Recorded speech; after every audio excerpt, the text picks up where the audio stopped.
Evet arkadaşlar, şu an gayet gizli bir bölgeye geldik. Askeri bölge. İçeri gireceğiz. Her an her şey olabilir. Gidiyoruz. Evet, takip ediyoruz Emre'yi. Evet arkadaşlar, şu an çok gizli, yasak bir bölgeye gidiyoruz. Askeri bölge. Haydi. Burası Osmanlı'nın ilk fethettiği kale. Evet, yanlış duymadınız. İlk. Vurulma ihtimaliniz var mı? Öyle bir ihtimal var değil mi? Olabilir. Evet arkadaşlar, şu an kaleyi gördük. Karacahisar Kalesi, Osmanlı'nın ilk fethettiği kale. Evet, yanlış duymadınız. Osmanlı'nın ilk fethettiği kale. Bayağı yıpranmış gözüküyor. Şimdi yakından daha detaylı inceleyeceğiz. Durumuna bakacağız. Çok heyecanlıyım şu an.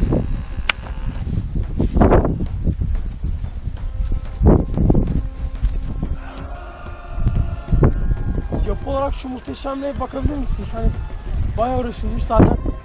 Destekler vasıtasıyla şu an ayakta duruyor. Çok zor.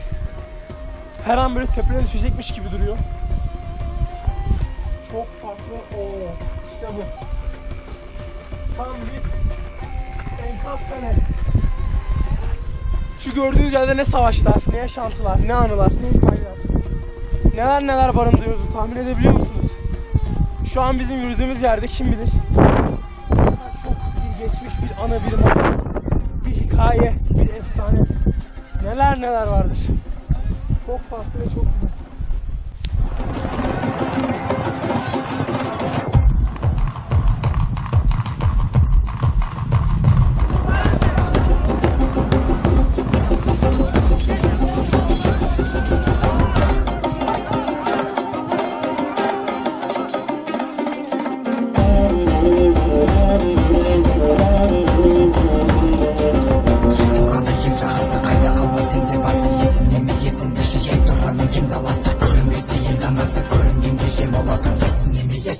Ey duranın bel balası.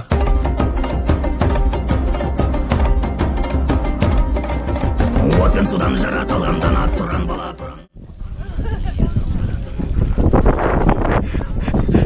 Abi şimdi toprağa negatif enerjileri bırakıp pozitif çektikten sonra bir de suya bandırıyorsun.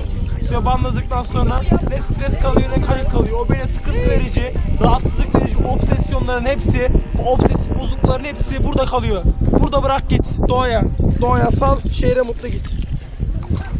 Şehirde dağlandaşa bırakacağım buraya. Bırakıp gideceğim. Unutma, pozitif düşün, pozitif olsun. Gidiyoruz! Yani orayı biz 50 metre